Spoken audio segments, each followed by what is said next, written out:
I just wanted to do a bit of an overview of my Twin Otter cockpit. A number of people asked for this, and of course there is a detailed video blog of the construction right from the start, the conception indeed of this cockpit to the present day. But of course not everybody wants to watch a 41-part video blog just to find out about the cockpit, so I thought I would just do a fairly sketchy overview of the whole thing. Now the sim is cold and dark at the moment, and I don't mean that the Twin Otter's cold and dark, I mean the sim's off. So the sim runs on two computers at the moment.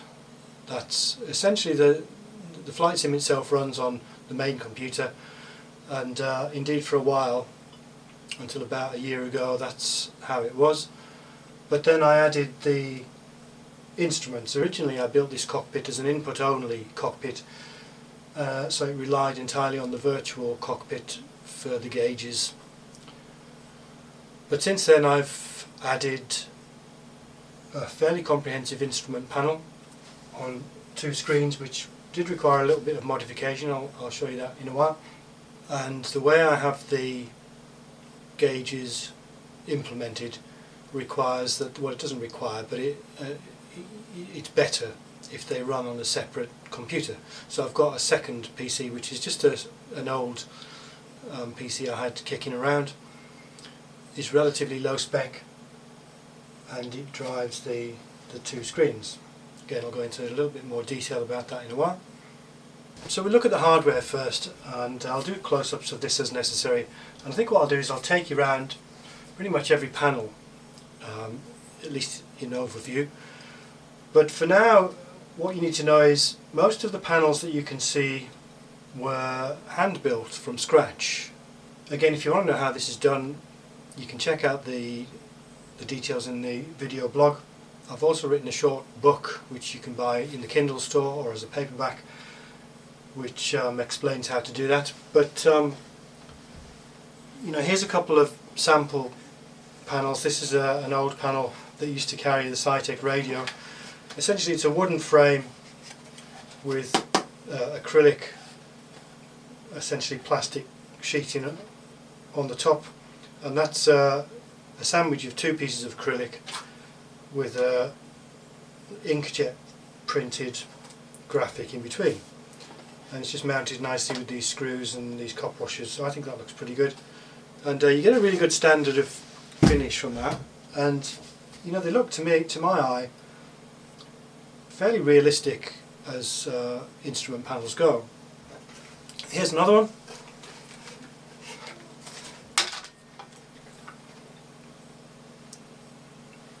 We're having a rare moment of sunshine. I'm not sure how well you can see this because of the reflections. It's also very dusty. But this is a redundant panel, held over from the days when this was an input only cockpit. This used to be right in front of me here, and there's no longer a place for it in the cockpit. We do lose, well, we lost initially the autopilot, the altitude alerter and the fire panel. I've constructed a new autopilot panel here, not to the same standard I should say, but it works fine.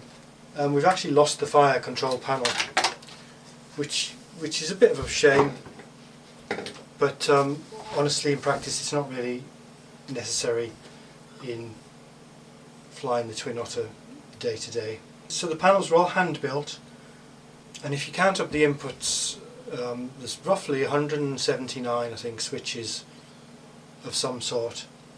So that's how I built the panels. The panels are suspended on basically a timber frame. You probably see bits of timber here and there. So it's a timber frame with sides on, just to try and give me a bit more of an enclosed feel. I've taken the right hand side off at the moment just so we get light from the window for filming. It cost me about £1,000 to build. It also took a lot of time to do. There's no accounting in there for the amount of effort, manpower if you like. And I should say that cost is approximate, and it doesn't take into account any of the computer equipment or the inputs, you know, the flight controls, radios, LCD screens, both for the main display and for the instrument panels, and so on. So other inputs apart from the custom made panels, well for flight controls I'm using the Yoko yoke, which I can't recommend too highly.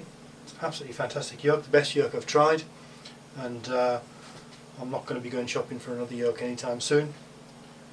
I'm using the MFG crosswind rudder pedals, which again, well, I hesitate to say top of the range rudder pedals.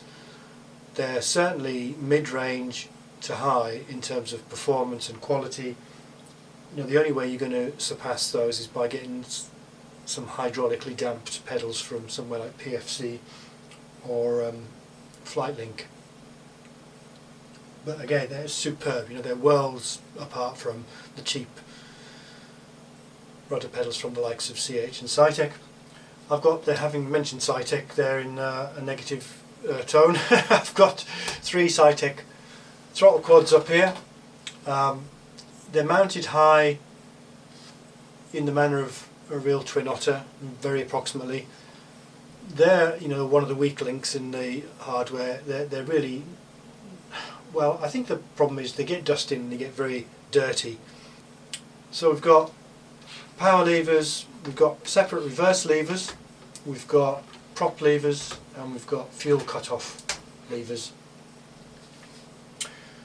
Other inputs, we've got a Cytec radio panel handling COM2, NAV2 at the moment, and that's a modified Cytec panel. It's been modified with the Motive mods, basically replacement rotary encoder controls, and that makes the panel usable, makes it into a fantastic piece of kit. So that's managing COM and NAV2. We've got 2 Elite AP4000 units up here. One is a transponder, which is a great unit. The other is technically in this cockpit is redundant. This is a COM1 NAV1 radio. I say it's redundant because we have a GNS 530 in this cockpit, which we'll see on the main panel here, and it has all the controls down here which I've hand built, and of course that handles, if you know the GNS 530, it handles COM1 and NAV1, so we don't need this. This is a duplicate. It would be very nice if this could be switched to the COM2 NAV2. That would allow us to use one of the 2 slots on the Cytec radio for, let's say, the ADF radio, which at the moment we have to rely on looking at the virtual cockpit display for the ADF readout, or indeed DME2. I've got a Cytec Cessna trim wheel down here. That's actually modified. I'm using that not in its native absolute positioning way. I'm using that as a rotary encoder to control my elevator trim. So this cockpit is based around the Aerosoft Twin Otter Extended, which you're probably aware only runs on Microsoft Flight Sim 10 FSX or Prepared. I'm using FSX. I'm using the virtual cockpit for my main display, and that display is made up of 3 old-fashioned 4x3 or actually 5x4 monitors, 1280 by 1024 pixels each, and that gives me a 4066 wide by 1024 high. Now that's 4066 because we've added extra pixels for the bezel management, and I'm using Track IR with that virtual cockpit display as well. Now some people have queried that. The problem is we don't really have proper peripheral vision. Lately I did try adding side views to the cockpit. That wasn't a very successful experiment, so I've stuck with the virtual cockpit, which allows me to look to the sides as well. It's still a compromise, but it's the best compromise I've found after all my experiments to date. The instruments run on a panel at the front here and one up the side.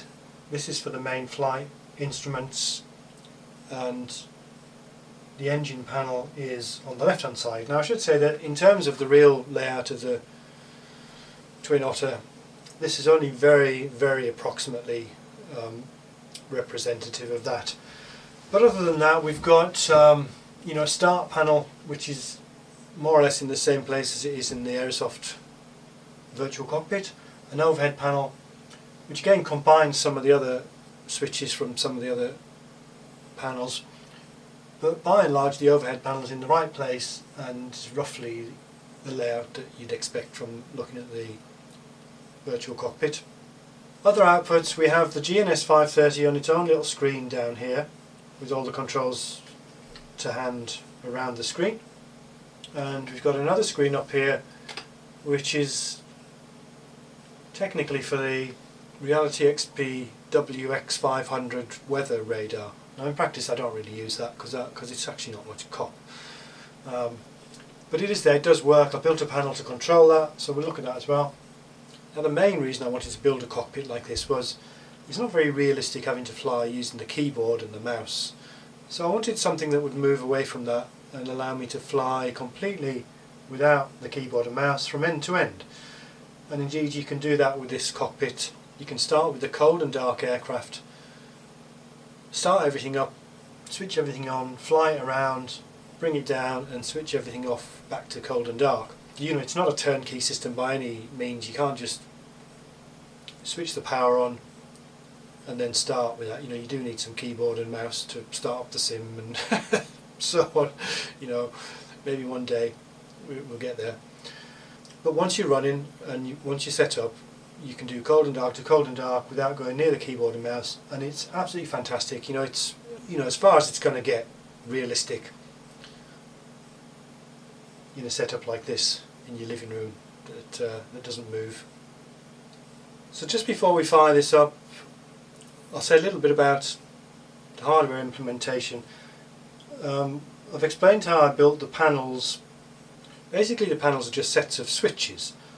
By and large there's two kinds of switches. There's the on-off, like a toggle switch, or other variations of that. You've got an on-off on kind of toggle switch, and rotary encoders. And these all plug into, I've used Leo Bodnar BBI32 boards for the most part, and they will appear to Windows as HID, Human Interface Device, essentially joystick controllers with 32 buttons on, and they will completely manage the operation of the rotary encoders and buttons, and then you can program those in Flight Sim 10 just as you would program many other joystick buttons. And if you know about Flight Sim 10 or prepared, you'll know that you can do that either using the FSX or prepared menus, or you can use an add-on such as FSUIPC. And I'm using FSUIPC because we do need to do some more advanced things to interface to some of the functions of the Twin Otter Extended. Particularly we have to access LVARs, local variables, within some of the Twin Otter gauges, and we have to do some of the things we do using Lua code. Now I'm not going to go into any of the detail about that. The last piece in the jigsaw is that sitting on top of FSUIPC we're using a thing called Linda, which is essentially a nice front end for FSUIPC. And that allows us to do very complicated things with Lua in a very user-friendly way. So basically all the switches on these panels just feed out the back into wires that go to Leo Bodnar controller boards. They're all mounted on the side panel of the cockpit wall, and then there's a lot of software tinkering basically to make things happen when you twiddle the knobs or push the buttons. So let's start this thing up and have a closer look at the panels.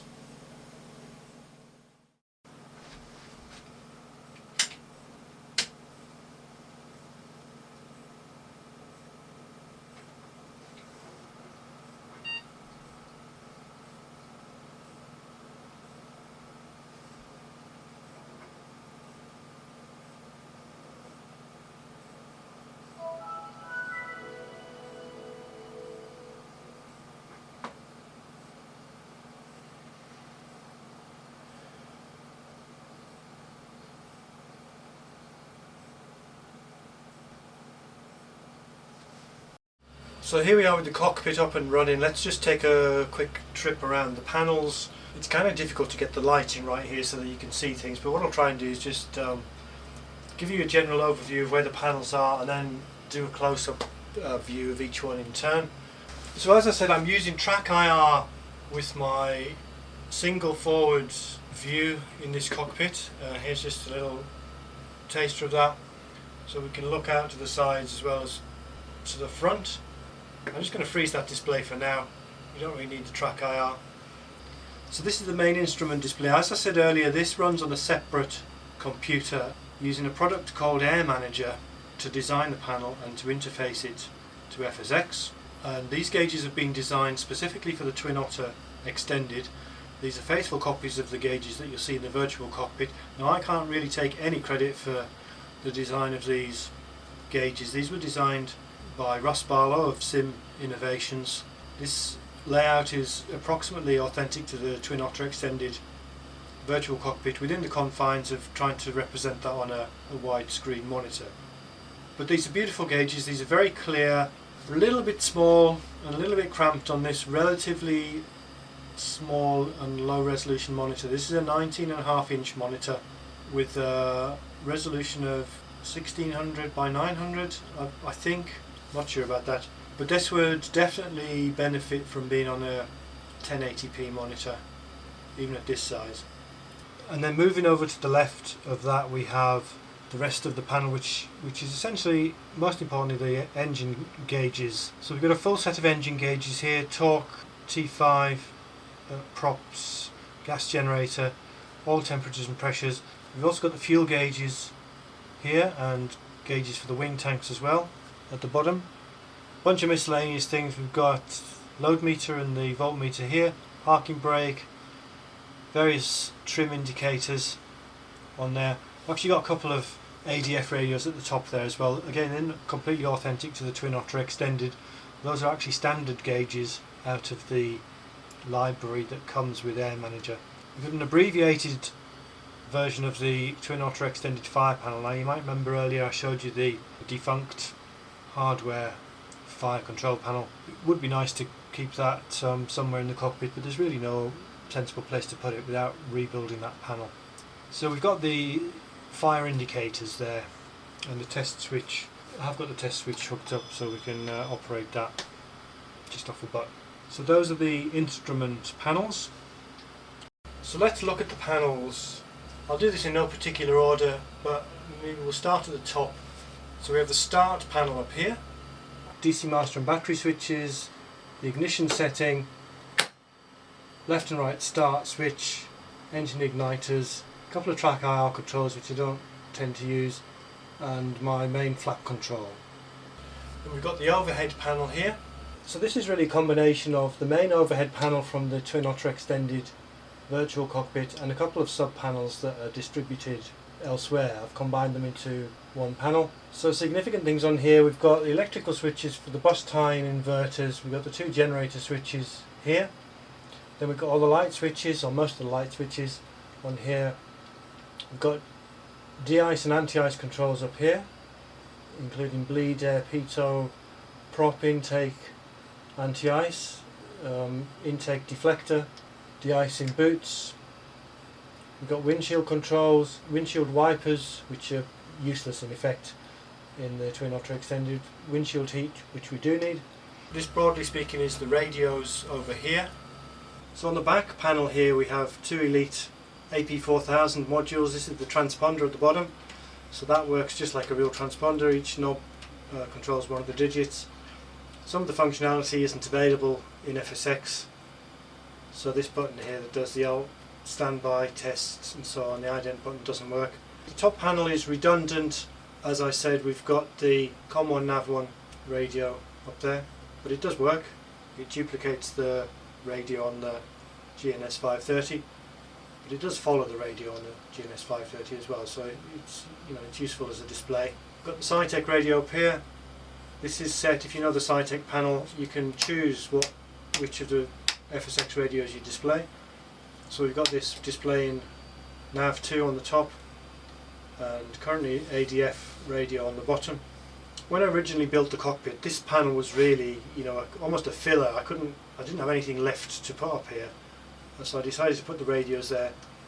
And this is a graphic which is taken out of the Twin Otter cockpit, just the placard with the airspeeds and so on. Got the weather radar.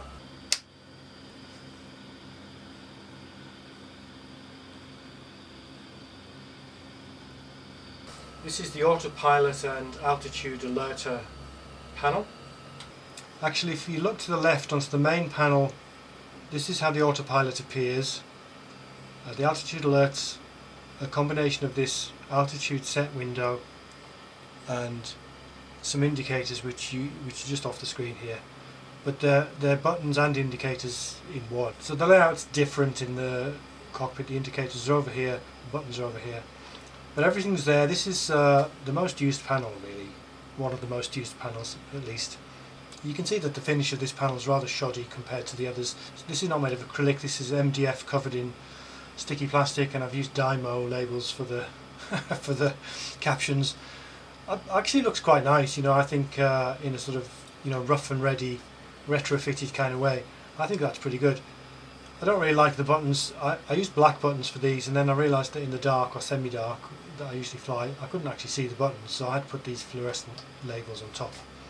This is not strictly authentic of the Twin Otter. We've got a head-up display panel here. So I've installed a head-up display in my cockpit, which I occasionally use. It's a freeware gauge called HUDCA. Just uses a 2D panel that you can pop up, and that's quite a nice gauge, and it has some LVARs that it exposes, and so I've built a little panel to control that. Got the GPS panel over here. So this is another very heavily used panel. This is the Garmin GNS 530 primarily. So we've got the main GPS display, we've got all the controls we need. These are dual concentric controls, so we can do everything we need to do. We've got the frequency swappers, we've got the nav ident button, on-off switch. We've got all the buttons for driving the various functions. All these things you'll be familiar with if you've used the GNS 530 Direct 2 button, and so on. In addition to that, we've got the comms panel up here. So this turns on the COM1, COM2 speaker. The nav ident codes can be heard if we flip the appropriate switches. We can transmit on COM1 or COM2. That's not a function that operates in the Twin Otter Extended. Interestingly enough, if you're using Pilot Edge, that functionality is available, and we can actually make use of our COM2 in a much more sophisticated way. The other thing we have on this panel, at the bottom we've got controls for the ADF radio. Now this is not terribly satisfactory. Those controls are there, and the radio readout is either in the virtual cockpit or at the moment on the SciTech radio, which is up there on the other side of the cockpit essentially. The DME controls are here. Again, not very useful in these things are not really implemented in any meaningful way, but it's there. So this lower display combines a number of things that aren't strictly speaking in the correct place according to the real Twin Otter or the virtual cockpit of the Twin Otter Extended. We've got the fuel panel, which is modelled authentically, and this is fully operable. So we've got the boost pumps, we've got the standby boost pumps, fuel tank selector. We've also got a stopwatch here. Obviously I just mounted that to, that's kind of handy to have. I've also got an electronic one down here, which the battery seems to run out in that one. We've got the controls for the load meter, which is displayed on the main panel. Actually it's on the engine panel over at the other side of the cockpit, so this is not a particularly ergonomically correct layout, but it does work. We can look at the loads on the left or right generator, or by default on the battery. Now we have something here that's not terribly realistic, but it's very, very useful. These are all the rotary controls to control the various bugs. So we've got the nav1 and the nav2 OBS, omni bearing selector, which we can control from here. We've got the heading bug on the ADI. We've got the heading selection on the ADF card. What else do we have? We've got the Colesman setting as well for the altimeter, and we can change the decision height on the radio altimeter. All from here. Ideally they would be knobs that were actually integrated with the instruments displayed on the panel. Now you can do that, there are ways to do that, it's a lot more work. Down here on the bottom we've got again an authentic panel. This is the test panel. So we have the fire bell mute. If we were to try that, we can mute it here. We have the auto feather test switch, the prop governor test switch, beta range test, and power lever test switch.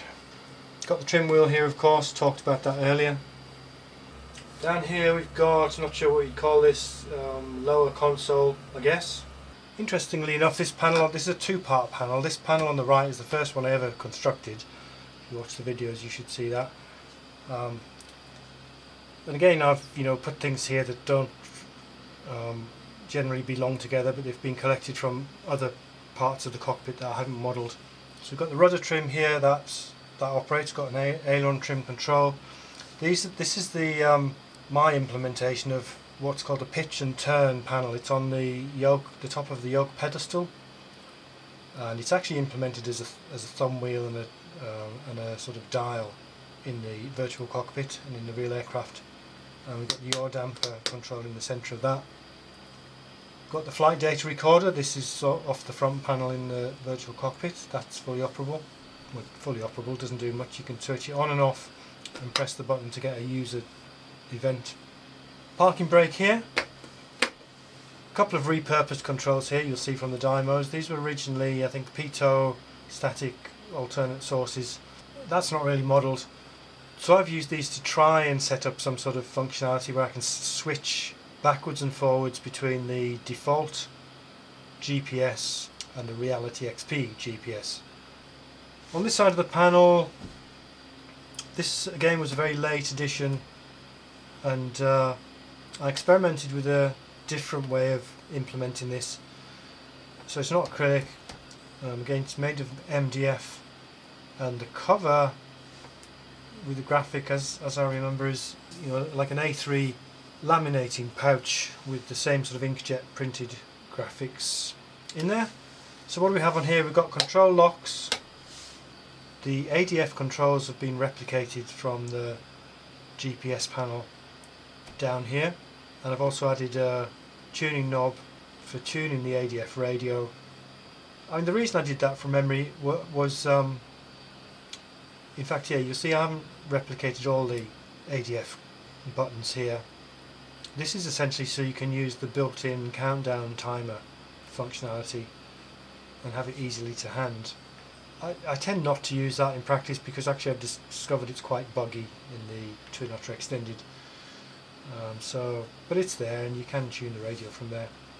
A couple of other things, the boost pumps for the wing tanks down here. Gear up and down if you're going to fly the amphibious Twin Otter.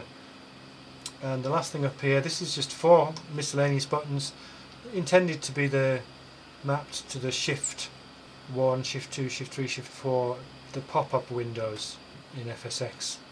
And then down here on the left we have something again, it's not really strictly speaking anything to do with the Twin Otter.